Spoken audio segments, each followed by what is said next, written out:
Iran breaking news today. United States issues fresh warning to Israel on Rafah offensive. The United States has renewed its concerns with Israel over the latter's intentions to conduct military operations in Rafah, a city in southern Gaza, with its counterparts in Israel.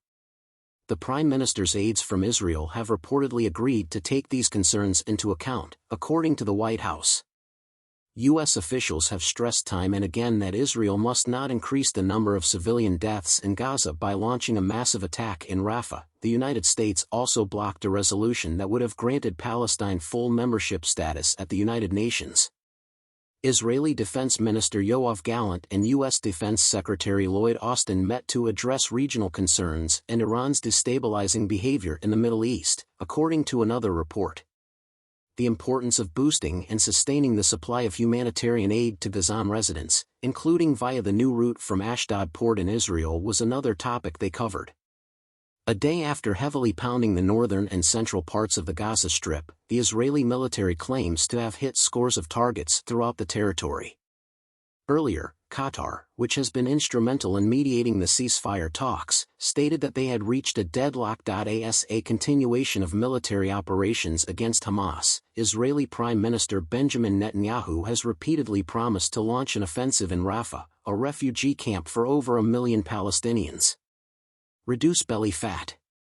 Slim Do official website. Reduce belly fat.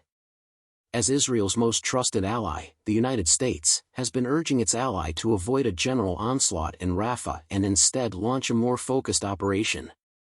On October 7, militants commanded by Hamas launched an unprecedented onslaught on southern Israel, killing over 1,200 people, mostly civilians, and taking 253 others captive. This sparked the escalation of the conflict in Gaza. In Israel's military assault to depose Hamas and free captives, at least 33,970 have been killed in Gaza since then, with a preponderance of females and minors, as reported by the territory's health ministry, which is managed by Hamas. According to the White House's summary of Thursday's meeting, the topics covered included Rafah and Iran's historic drone and missile attack on Israel last week. In Rafah, the two sides made it clear that they wanted to see Hamas vanquished. According to the statement, U.S. participants voiced their worries about different courses of action in Rafah. The document stated that they would be meeting again shortly to continue the discussions between the experts.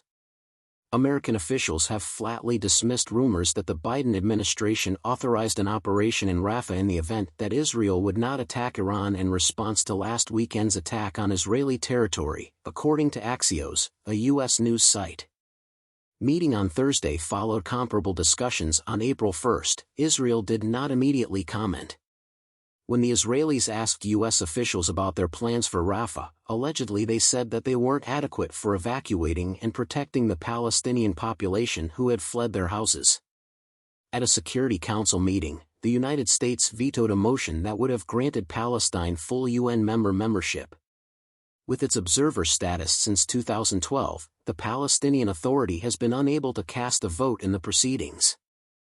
France, Japan, and South Korea were among the 12 members that voted in favor of the resolution. The United States was the only member to vote against it, and the United Kingdom and Switzerland both abstained.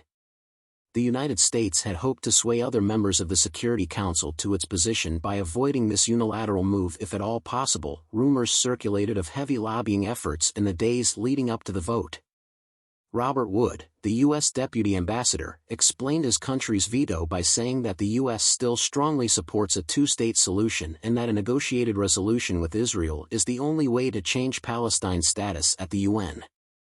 According to Riyad Mansour, the Palestinian representative to the United Nations, the Palestinian people possess a natural right to decide for themselves. The Palestinian people will not vanish, he emphasized. We won't just vanish. There will be no burial for the Palestinian people. These things happened in the past. No amount of dominance or despotism can erase their existence from history.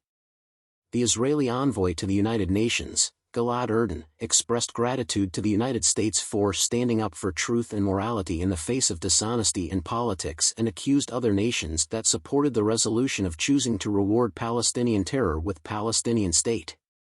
America had exhibited its genuine stance towards the Palestinians, said Russia's envoy Vasily Nebenzia. They aren't deserving of their own state in Washington, he continued. When it comes to Israel's interests, they're just a roadblock. Our position is that any acknowledgement of Palestinian statehood should not proceed, but need not follow, a new process, stated Barbara Woodward, the UK's envoy. The urgent situation in Gaza needs our immediate attention.